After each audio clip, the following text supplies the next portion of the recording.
Bienvenidos al episodio 37 del podcast. Hoy os doy la bienvenida a una entrevista muy especial y diferente con Jaime Rodríguez de Santiago. Una de las preguntas que más se repiten en muchos ámbitos profesionales y personales es cómo hacer más cosas sufriendo menos o cómo no ir con el agua al cuello todo el día. Con el paso del tiempo, Jaime, actual director general de Freenow, la mayor empresa europea de movilidad urbana y anteriormente también lo fue en BlaBlaCar, España y Portugal, ha aprendido distintas herramientas para aprovechar muy bien el tiempo que dedica a un tema. Ha ser organizado, a gestionar muy bien sus niveles de energía y concentración. De estos y muchos otros temas habla Jaime en su podcast Kaizen, que cada semana escuchan miles de personas y el único podcast en español que yo escucho siempre, la verdad. Jaime en su podcast toca temas muy variados, pero que giran siempre en torno al aprendizaje constante, al pensamiento crítico, desarrollo de modelos mentales, o sea, temas que siempre me han gustado y ayudan en distintos ámbitos de mi vida y espero que puedan servirte a ti también. Como digo, es un tema un poco distinto, pero creo que son aspectos muy útiles para la vida general. Y bueno, antes de pasar a la entrevista, un breve recordatorio de B-Levels como patrocinador del podcast.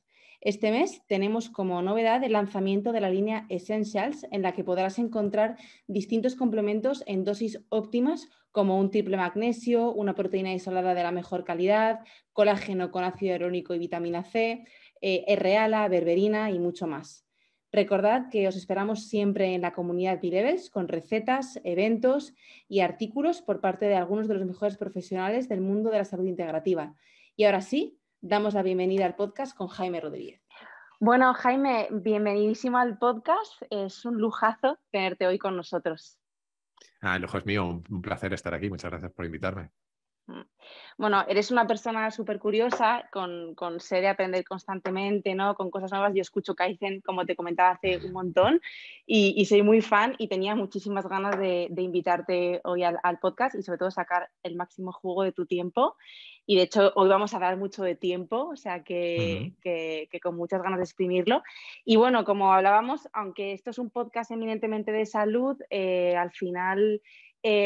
bueno, lo cierto es que uno de los pilares básicos de la salud es la salud mental, ¿no? Y sin duda el burnout o este llamado síndrome de desgaste profesional afecta directamente a nuestra salud si no sabemos gestionarlo, ¿no? Entonces, ¿quién mejor que tú para hablar de esto? Que estás ahora con 1000 historias y bueno, o sea que nada, voy a empezar abriendo un poquito la entrevista por preguntarte ¿qué hace Kaizen? Y que ya lo que es un podcast dedicado inminentemente al aprendizaje constante. ¿Qué opinas del modelo educativo actual? Vale, bueno, luego hablaremos de eso, de ser ejemplo de burnout, que no sé si es bueno o malo, pero bueno, algo habremos aprendido por el camino. Kaizen nace en cierta medida no por un burnout, pero por algo similar, y es en un momento dado en el que yo trabajaba en mi anterior empresa, en BlaBlaCar, que es una empresa maravillosa, pero mi puesto me requería viajar muy, muy frecuentemente, viajar sobre todo entre Alemania y España, como una de cada 2 semanas estaba de viaje, ¿no? Y por un lado me di cuenta de que tenía mucho tiempo libre en los aviones y escuchaba muchos podcasts, y por otro hice una reflexión de que yo había perdido algo que siempre me había caracterizado desde pequeño, que era el tener proyectos paralelos, el tener curiosidad, perseguir esa curiosidad, etcétera.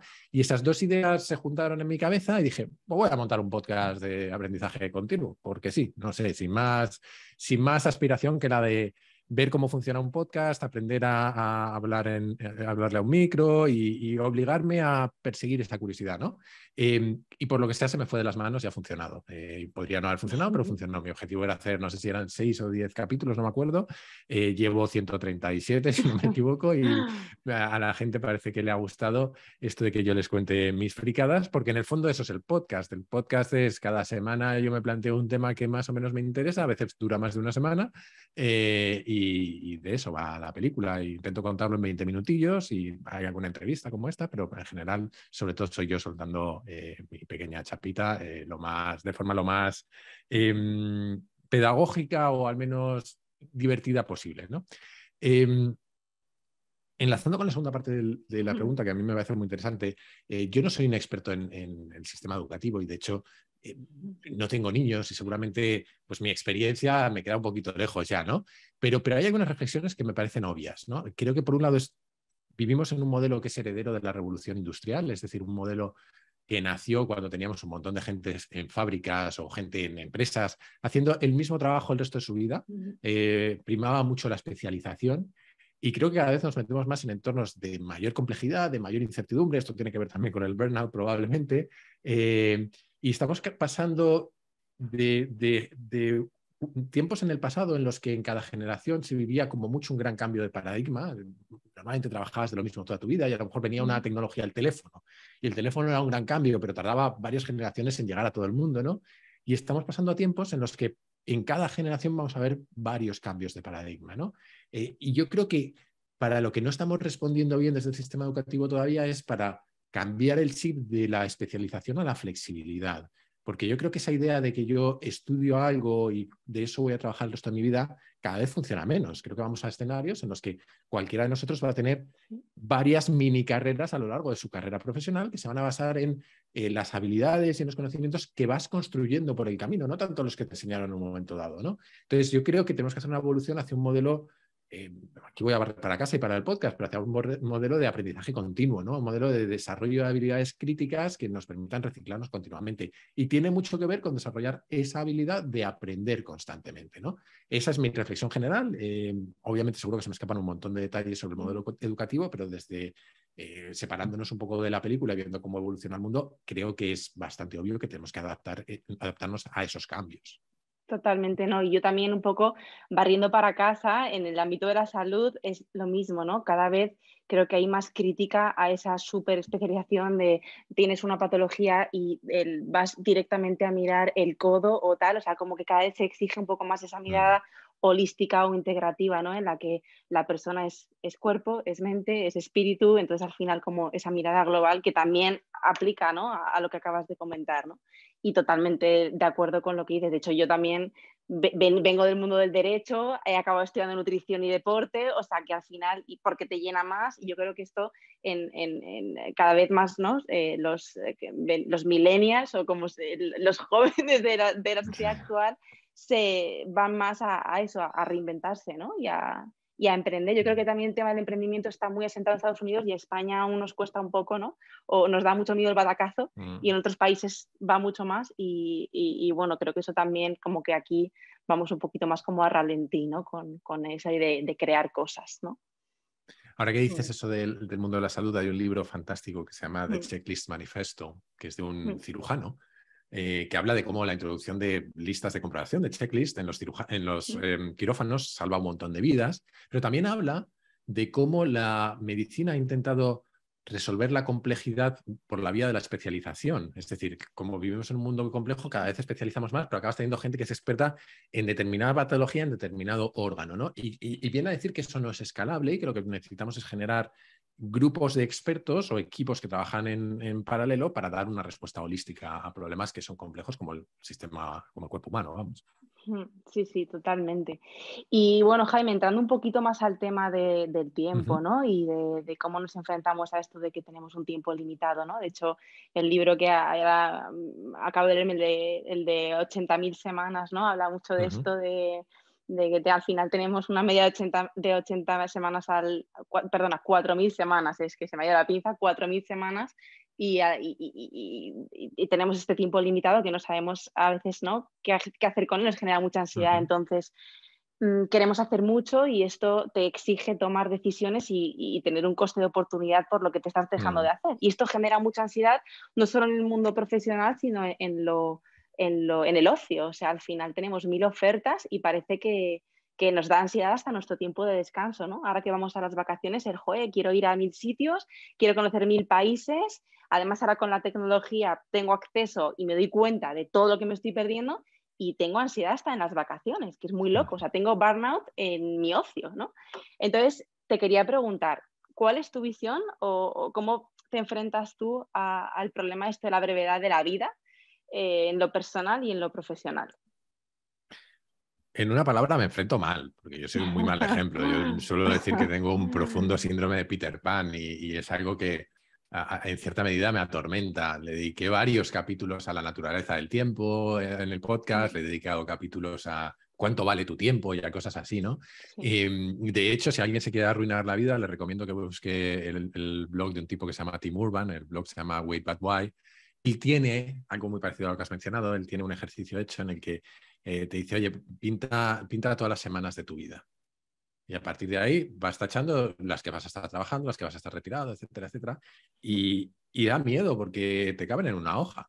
Y dices, uy, va, esto es más corto de lo que me gustaría, ¿no? Y yo creo que estoy de acuerdo contigo, ¿no? Tenemos una cierta sobreabundancia de opciones y de estímulos que tampoco nos ayuda. Creo que las redes sociales, además, nos generan un montón de necesidades ficticias, es un tema más largo, ¿no? Pero que creo que no nos ayudan en todo esto.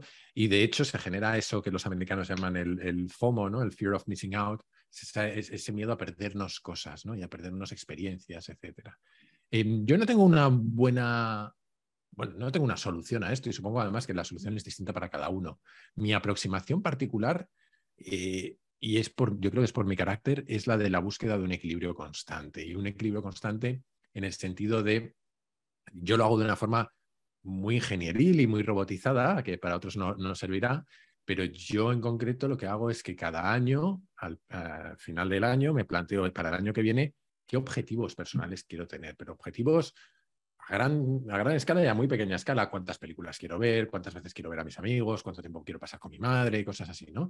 E intento llevar un tracking cada semana durante el año de todo eso y no me importa tanto si los consigo o no, porque sé que algunos no los voy a conseguir, pero sí cómo de descompensados están. Esto fue mi respuesta a dedicarle demasiado tiempo al trabajo en un momento dado de la vida.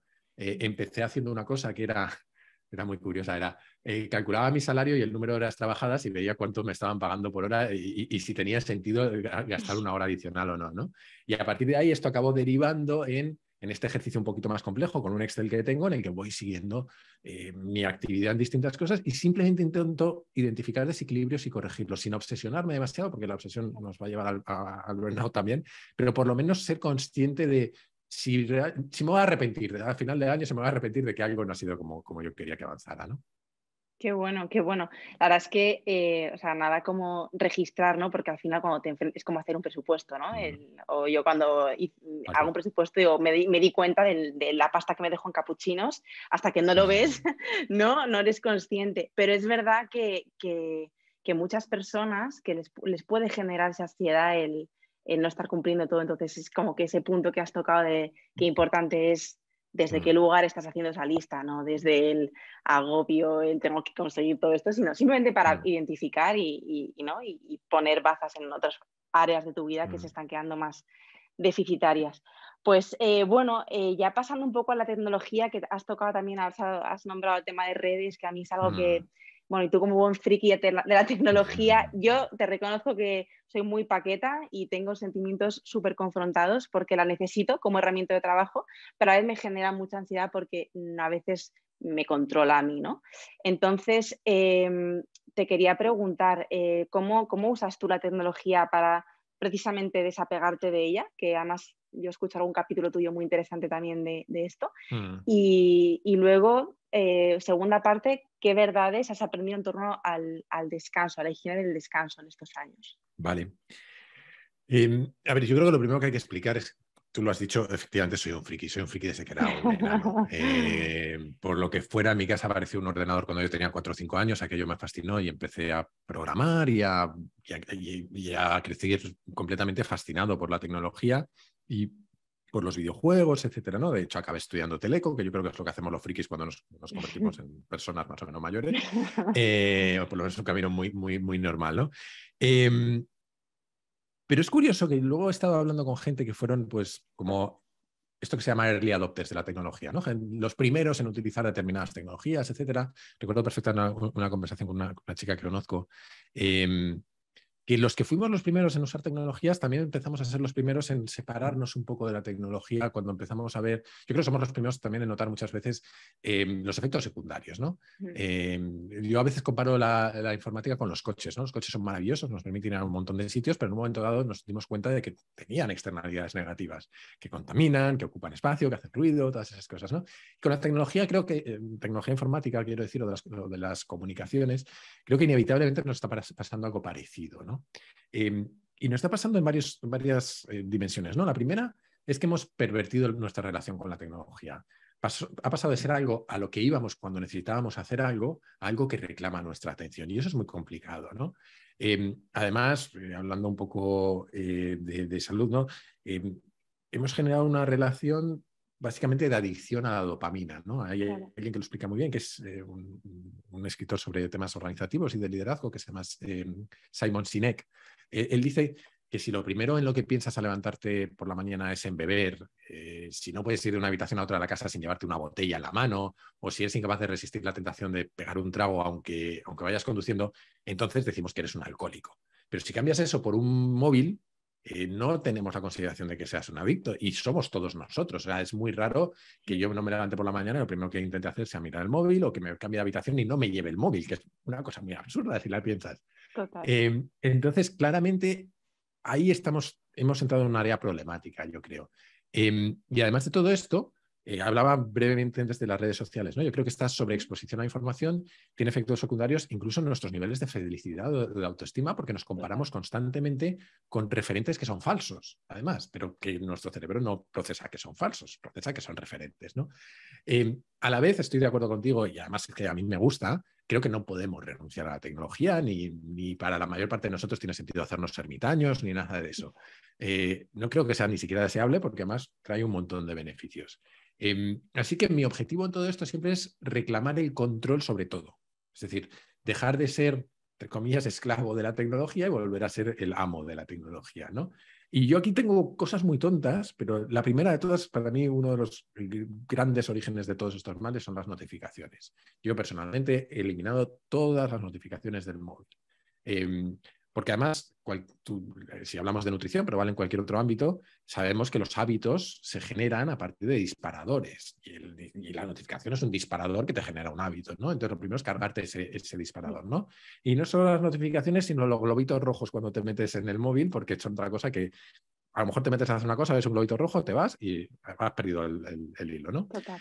Segundo lugar, creo que uno de mis objetivos es minimizar el número de veces que abro el móvil sin un propósito claro, ¿no? Y para eso lo que hice fue agrupar todas las aplicaciones que yo llamo ladrones de tiempo, son esas en las que me meto cuando no sé qué hacer, Twitter, LinkedIn, etcétera, y meterlas en un grupito y esconderlas en alguna pantalla del móvil lo más remota posible, que llamo ladrones de tiempo, ¿no? Y por último, hay una tontería, pero que para mí es importante, que en los momentos en los que más enganchado me he sentido a la tecnología he hecho. No sé en Android, pero en iPhone hay una opción en la que a través de las opciones de accesibilidad puedes activar una manera de que se te ponga en blanco y negro el móvil dándole 3 veces al botoncito lateral. Entonces, yo me pongo el móvil en blanco y negro y la próxima vez que lo voy a coger lo veo en blanco y negro y me recuerdo a mí mismo de, oye, ¿estás seguro de que quieres hacer esto? Son tonterías, pero es una forma, al final es una lucha por recuperar el control de todo esto sin renunciar a ello. Y es la forma que yo he encontrado de manejar. Sí, y he de decir que yo te he copiado todas estas, menos la del, menos, de verdad, el capítulo que me siguió mogollón, que hablabas de esto, menos el de blanco y negro porque no tengo iPhone, pero se lo dije a mi marido. El resto, además es que es verdad, es como o pones barreras físicas para hacerte las cosas más, complicarte un poco el acceso, o es que la mente es muy perra y cuando te aburres vas a lo que vas, ¿no? Entonces es muy fácil meterte como en un infinito de nada, de cotillear. Si es que al final es un cotilleo, ¿no? Entonces, yo doy fe y me ayuda, me hago yo. Sobre todo el tema de las notificaciones me parece que te quita mucha ansiedad. O sea, es como, te quita mucha ansiedad. O sea que, nada, todas copiadas. Bueno, Me alegro. Luego te quería preguntar, ¿no? Porque en esta manera de gestionar o de enfrentarnos a un tiempo límite o a todo lo que tenemos que hacer en un día o una lista de tareas, se habla mucho del concepto de resiliencia, ¿no? Y te quería preguntar, porque sé que tú la matizas, ¿no? Un poquito y que nos cuentes qué es para ti este concepto de resiliencia, estas 3 Cs y de compromiso, challenge, ¿no? Y control. Entonces, que nos cuentes un poquito cómo empatizaría estas 3 Cs y qué es para ti la resiliencia. Vale, volvemos a eso que decíamos al principio, ¿no? Yo no sé si soy un buen ejemplo, o espero no ser un buen ejemplo de burnout, pero sí que en cierta medida me he enfrentado a situaciones. Yo nunca he llegado a un burnout, pero debo decir que en los últimos 2 años he visto bastantes burnouts profesionales a mi alrededor y en ocasiones yo sí me he identificado con un adicto al trabajo. Creo que hace tiempo que no, pero tenía momentos en los que trabajaba y solo pensaba en el trabajo, ¿no? Y eso te lleva a reflexionar y a investigar, etcétera, ¿no? Sobre la resiliencia, efectivamente, yo creo que todos tenemos una idea intuitiva, oímos la palabra resiliencia, nos viene algo a la cabeza, pero creo que normalmente lo que nos viene a la cabeza es algo incorrecto, porque solemos asociar la resiliencia a aguantar, a soportar, a resistir.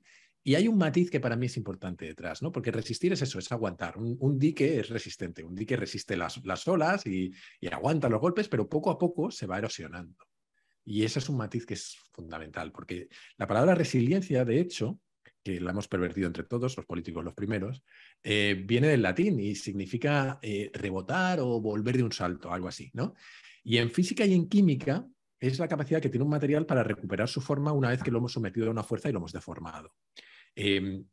Así que para mí el matiz tiene que ver más con que la resiliencia es la capacidad que tenemos de encontrar formas de recomponernos y de volver a nuestro estado original o a poder ser incluso a uno mejor, ¿no?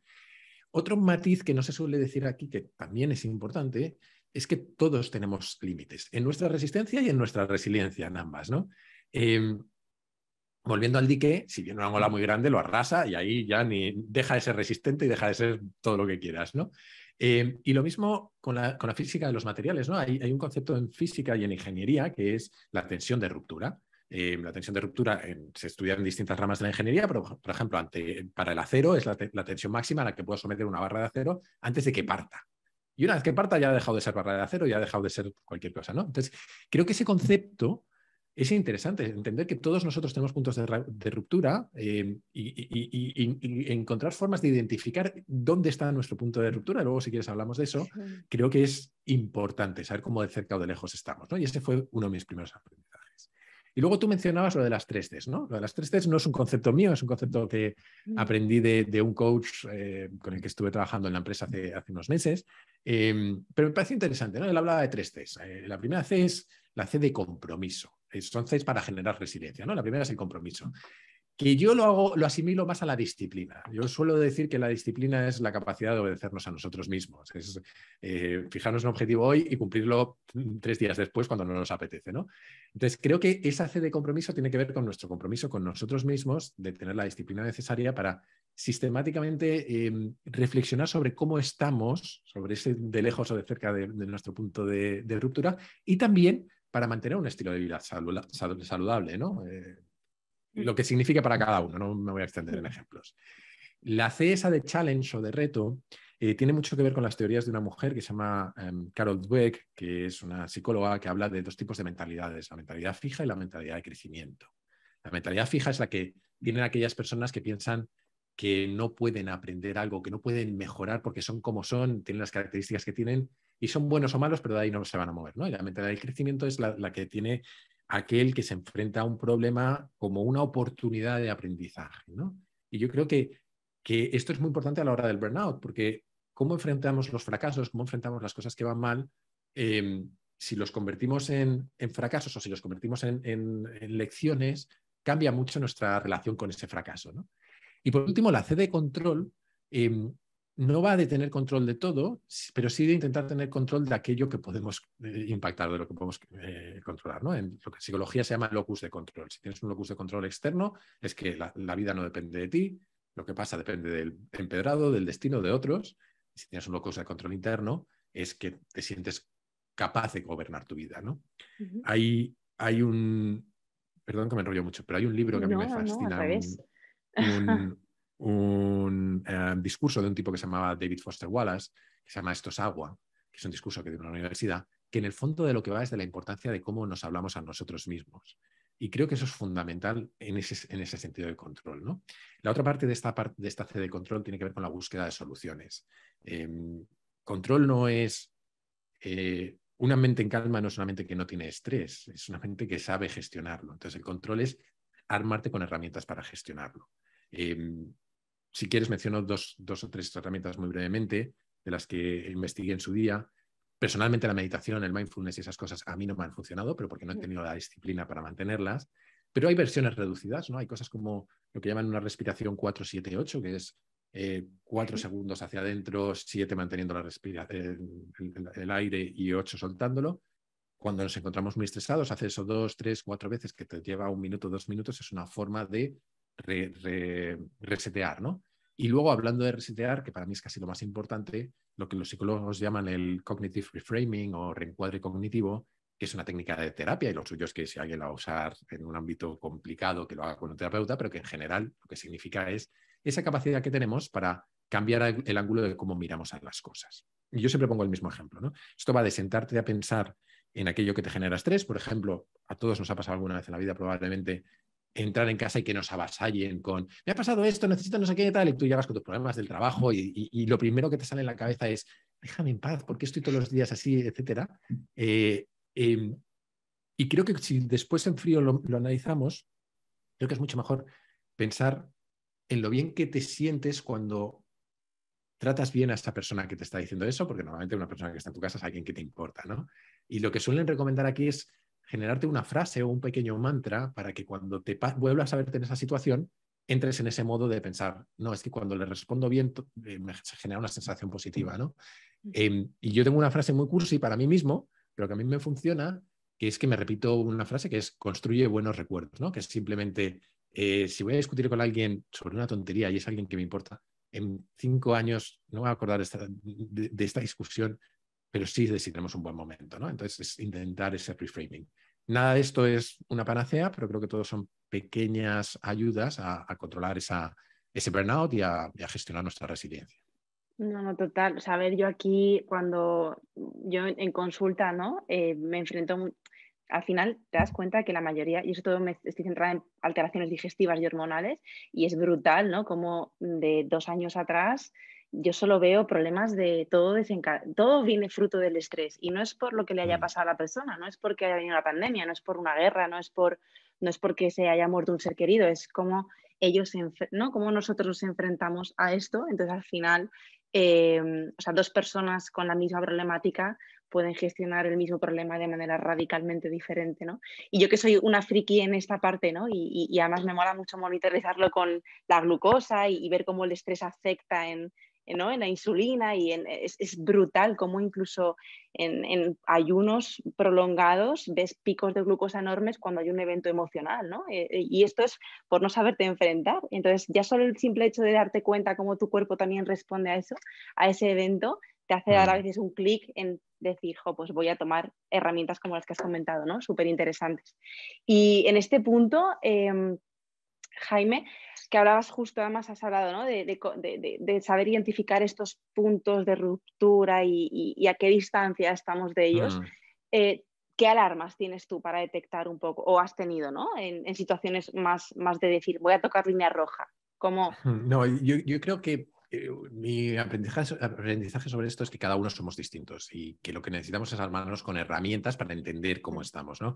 Porque no vale de nada decir, cuando te sientas así es que estás a punto de una línea roja, porque cada uno somos distintos, tenemos umbrales distintos y es más, somos distintos respecto a nosotros mismos en distintos momentos de la vida. No es lo mismo acabar de tener un hijo y el estrés que tienes en ese momento que cualquier otra cosa, ¿no? Entonces, creo que lo que necesitamos son sistemas de medición. Y aquí yo, en aquel capítulo que dediqué al burnout, contaba 2 ideas muy, muy simples, ¿no? Una, en ese sistema de KPIs personales que contaba antes, en ese sistema de hacer tracking de mi actividad, en un momento dado introduje también unas medidas de satisfacción y cada semana simplemente puntúo de 0 a 10 cómo satisfecho estoy con mi vida profesional, con una serie de ámbitos o cómo estresado estoy. Entonces, simplemente de 0 a 10. Y cuando algo va cuando la nota no va bien durante 3 o 4 semanas seguidas, lo mismo hay que tomar alguna determinación, ¿no? Entonces, esa es una forma. Y la otra, una técnica que me enseñaron, que creo que es interesante para hacer de vez en cuando, más de vez en cuando, es dibujar una U en una hoja en blanco, una U grande en una hoja en blanco, imaginar que es un tanque de agua, un tanque de energía, pintar una línea horizontal donde creamos que tenemos nuestro nivel de energía a la mitad, muy bajo, muy alto. Entonces, con eso ya tienes una idea de dónde estás.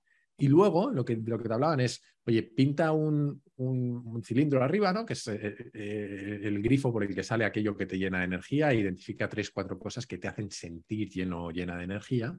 Y luego, debajo, pinta un pequeño desagüe, y identifica qué es por donde pierdes energía e identifica cuáles son las 3, 4 cosas que te vacían de energía. Y a partir de ahí, a partir de esa reflexión, puedes intentar empezar a tomar pequeñas decisiones, pequeñas acciones para corregir el rumbo. Qué bueno, qué bueno. Y Jaime, otro de los temas que están súper vinculados, ¿no?, a la gestión del tiempo, o bueno, por lo menos a mí me parece que tiene mucha vinculación, es saber decir que no, ¿no?, a cosas, ¿no? Entonces, sobre todo te lo quiero preguntar porque, bueno, muchas personas que estamos, ¿no?, en pleno crecimiento profesional y aparecen un montón de oportunidades, esto a priori es muy positivo, ¿no?, y es una experiencia buena, pero en muchas cosas, en muchas ocasiones lo bueno, ¿no?, y tú bien lo sabes, es enemigo de lo mejor. Y hacer cosas, no es solo hacer cosas, es no hacer otras, y no hacer algo es también hacer algo, ¿no? Entonces, si estás aquí es porque yo admiro un montón tu enfoque, ¿no?, a la hora de tomar decisiones y tú hablas muchísimo de los modelos mentales, y aunque esto no es algo que te vaya a preguntar o sea el foco, pero no te puedo no preguntar por alguna de estas cosas. Te quería preguntar, ¿no?, a nivel más personal, ¿qué modelo o qué algoritmo empleas tú para filtrar proyectos profesionales? Y si sería el mismo modelo que el que aplicas, ¿no?, también para decir no o sí a cosas más de un ámbito más personal. Procuro que sean similares, la verdad. Procuro que sean similares. Quizá una reflexión previa, ¿no? Yo creo que he dedicado algunos capítulos a cómo decir que no, pero para mí lo importante, lo primero es entender si estamos en momentos de decir que no o en momentos de decir que sí. Hay un concepto que es la opcionalidad, ¿no? La opcionalidad es mantenernos puertas abiertas. Y yo creo que hay momentos en la vida en los que queremos tener opcionalidad. Yo siempre pongo el mismo ejemplo, ¿no? Creo que hay momentos de besar muchos sapos antes de encontrar un príncipe azul. Y no me refiero a la vida sentimental necesariamente, pero cuando empezamos nuestra carrera profesional, conviene probar muchas cosas hasta encontrar lo que nos gusta, ¿no? Ese no es un momento en el que es especialmente importante decir que no, al revés, lo que es especialmente importante es aumentar tu exposición, tu superficie de exposición a cosas, ¿no? Ahora, cuando ya empiezas a encontrar un camino que te interesa, un camino de impacto, un camino en el que disfrutas o lo que sea, o en la empresa empiezas a encontrar un foco donde crees que puedes tener éxito, creo que ese sí que es el momento de empezar a decir que no, ¿no? Y a partir de ahí podemos hablar de un montón de ideas, de técnicas. Y eso te voy a contar dos modelos que me gustan mucho. Uno, más empresarial, que es el que lo suele contar Jeff Bezos, el fundador de Amazon, ¿no? Él suele hablar de dos tipos de decisiones. Dice que en las empresas hay dos tipos de decisiones. Nunca me acuerdo de los nombres, lo mismo se los cambio, pero da igual, porque que no son muy imaginativos. Decisiones tipo 1 y decisiones tipo 2. Decisiones tipo 1, creo recordar que son las que él define como decisiones que son reversibles, que yo puedo tomar esa decisión, pero que no va a ser una cuestión de vida o muerte para mi empresa o que no va a ser algo especialmente grave, ¿no? Y dice que esas decisiones lo ideal es que las tome la persona que está más cerca del problema, que es el que mejor sabe y sin necesidad de reuniones ni de un sistema muy estructurado de toma de decisiones, ¿no? Y que luego están las decisiones tipo 2, que son las que son consecuentes, las que él las define como puertas de una sola dirección, que una vez que las atraviesas es muy difícil volver atrás. Y a esas sí que hay que dedicarles tiempo, ¿no? Y él suele decir que las empresas, a medida que crecen, empiezan a tratar todas las decisiones como decisiones de tipo 2. Les agobian todas y cada vez hay más comités y más cosas, etcétera, ¿no? Entonces, yo creo que esa noción de reversibilidad es importante a la hora de decir que no y de tomar decisiones rápidas, porque, y aquí vinculo con el segundo modelo que te iba a contar, que es quizá más personal. Hay un tipo que se llama Derek Sivers, un emprendedor americano, que él tiene una regla que es hell yeah or no, que es algo así como claro que sí o no. Y es decir, ante cualquier proyecto que le ofrecen, ante cualquier idea, o es un claro que sí me apetece muchísimo, por no decir ningún taco, o es un no. Y creo que tiene lógica, porque su forma de aproximarlo es, cada vez que dices que sí a una cosa, le estás diciendo que no a todo lo demás, que es incompatible. Entonces, hacer que el no sea mucho, perdón, que el sí sea mucho más caro que el no, es la forma inteligente, porque el sí nos cuesta mucho más que el no. Entonces, él lo que pone es un umbral mucho más alto para el sí que para el no. Entonces, creo que esas dos ideas son las que yo he intentado interiorizar a lo largo de mi vida, y luego ya podríamos hablar, que no me voy a extender, pero podríamos hablar de un montón de técnicas de toma de decisiones, etcétera. Pero a la hora de pensar en el no, yo creo que esas son las dos ideas más importantes para mí. Qué bueno, gracias Jaime. Pues yo justo el otro día estaba escuchando a una persona que también a Jesús Sierra, ¿no?, que me gusta mucho también cómo enfoca y cómo piensa y Y él decía que él normalmente iba con el no por delante porque dice, es que si tú te aprietas la agenda, tú vas con el día, ¿no? Con el croquis hecho, que con todo totalmente estructurado, no das pie a que de repente surja una oportunidad que realmente es un sí en mayúscula, como acabas de decir, ¿no? Porque ni siquiera lo puedes ver, ¿no? Es como, y esto lo vinculaba muchísimo con la libertad financiera, con eso de no petarse la agenda hasta aquí, porque pues, estás precisamente por ahí dicho que mucho a que sí, impidiendo que X oportunidades para ti interesantes entren en tu vida, ¿no? Entonces, vamos, que justo me ha venido esta idea a la cabeza y totalmente de acuerdo contigo en esto, ¿no? Del sí en mayúscula. Bueno, te quería hablar justo también del tema de la trampa de la eficiencia, ¿no? Hablábamos de esto de apretarse la agenda y de ir siempre con todo, ¿no? al mínimo, optimizado con todo tipo de sistemas de optimización del tiempo. Entonces, eso, ¿cuál es tu idea sobre la eficiencia? O sea, ¿qué es para ti una persona eficiente?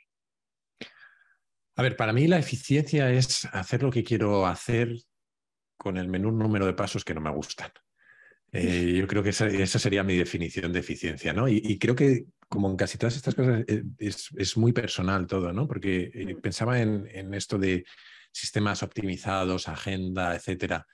Para mí, el ser un poco robótico es una fuente de calma.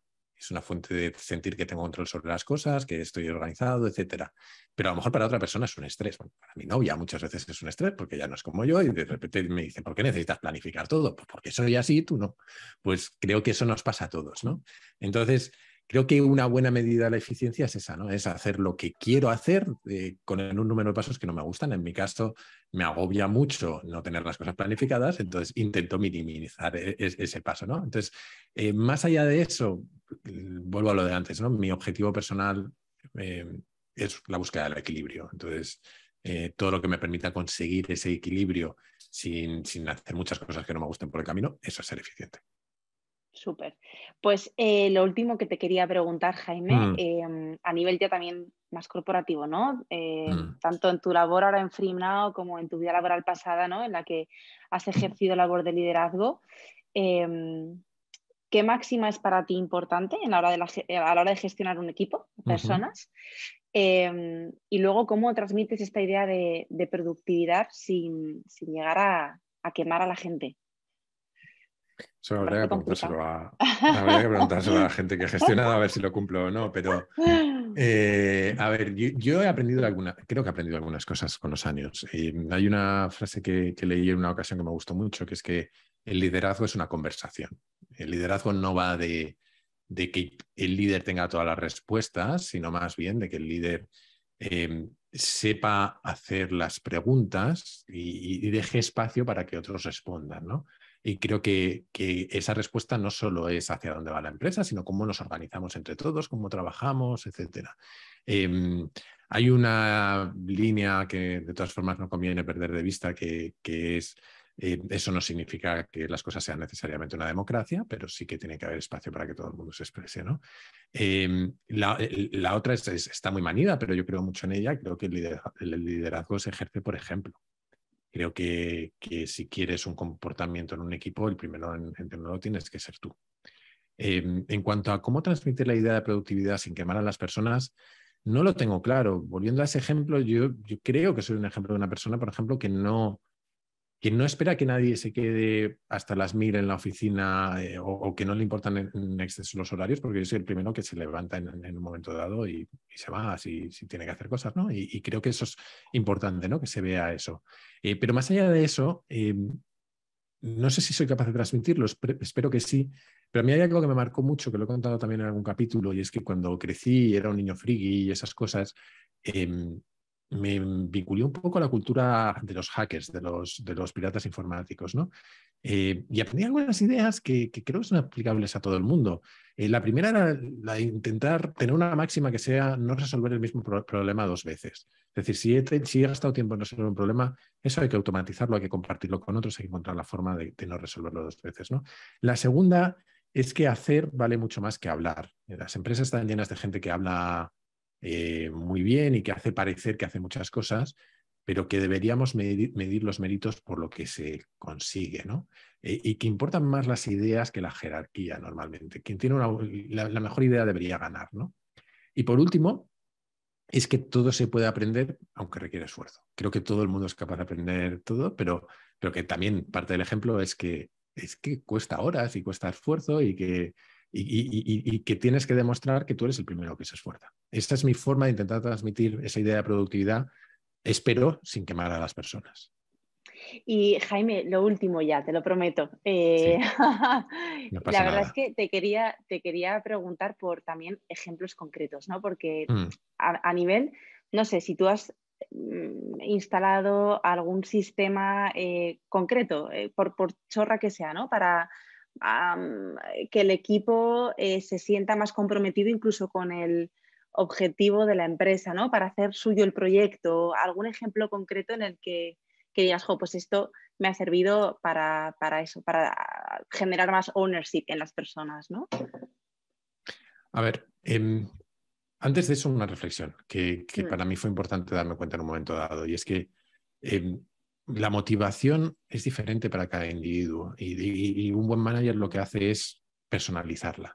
Tenemos que entender cómo funciona cada persona del equipo y eso no es sencillo porque a cada uno nos motivan cosas distintas, ¿no? Y entonces lo ideal es fijar estrategias de motivación en el sentido de cada miembro, ¿no? Hay gente a la que le motiva tener un alto equilibrio entre vida personal y vida profesional y mucha flexibilidad. Hay gente a la que le motiva ganar más dinero o que le motiva a tener más poder. Y no es ni bueno ni malo, cada uno funcionamos de una forma ligeramente distinta y lo ideal es intentar encontrar con esas teclas, ¿no? Y como reflexión como manager sobre todo para los managers más juniors, creo que lo primero ahí es no proyectar quiénes somos nosotros. Todos tendemos a motivar al resto como nos gusta que nos motiven a nosotros, pero que a lo mejor no funciona para el de enfrente. Y luego tú hablabas de visión compartida, ¿no? Yo en eso creo que no he hecho nunca cosas especialmente diferentes, ¿no? Creo que mi mejor forma de motivar es ser muy disciplinado en tener reuniones one-on-one con la gente. Con el tiempo las he ido cambiando, pero inicialmente algo que me funcionaba muy bien era la primera mitad de la reunión es para ti, para que me cuentes lo que tengas en la cabeza, lo que te preocupa, los proyectos en los que estás trabajando. Luego, el tercer cuarto de la reunión es para que hablemos de feedback que yo tengo para ti y el último cuarto, no siempre lo usaremos, pero normalmente va a ser para hablar de tu proyección, de hacia dónde van las cosas, etcétera, ¿no? Y luego, tú hablabas de una visión compartida. Lo otro que he aprendido es que conviene sobrecomunicar, sobre todo en términos de visión compartida, ¿no? Cuando hablamos de los valores de una empresa, los objetivos de una empresa, a quienes los definen, a los CEOs, a los managers, a los directores generales, se lo saben de memoria y les parecen que son redundantes, pero normalmente el resto de la empresa, cuando los escucha con medio ojo puesto ahí, medio ojo puesto en el WhatsApp, y no no por maldad, sino porque somos así los seres humanos, y conviene sobrecomunicar y repetirlos una y otra vez. Quizá por terminar, algo que vi que funcionó muy bien en mi época de BlaBlaCar. BlaBlaCar tenía una cultura muy fuerte y lo hizo porque definió unos valores que todo el mundo se sabía desde el principio, cosa que tiene mucho mérito, pero que funcionó y creo que ayudó mucho. O sea que esa manera de estructurar tu visión a través de los valores y de sobrecomunicar a partir de eso, creo que es fundamental. Muy bien, Jaime, pues muchísimas gracias. Hasta aquí el abasamiento de preguntas. Gracias de verdad. Y bueno, dejaré en las notas del episodio también tu podcast y sin duda cuando salga tu libro, vamos, lo leeremos y le daremos también todo el bombo posible. O sea que muchísimas Fantástico. gracias también, de verdad, por todo. Nada, a vosotros por la invitación. Un placer y un honor. Gracias.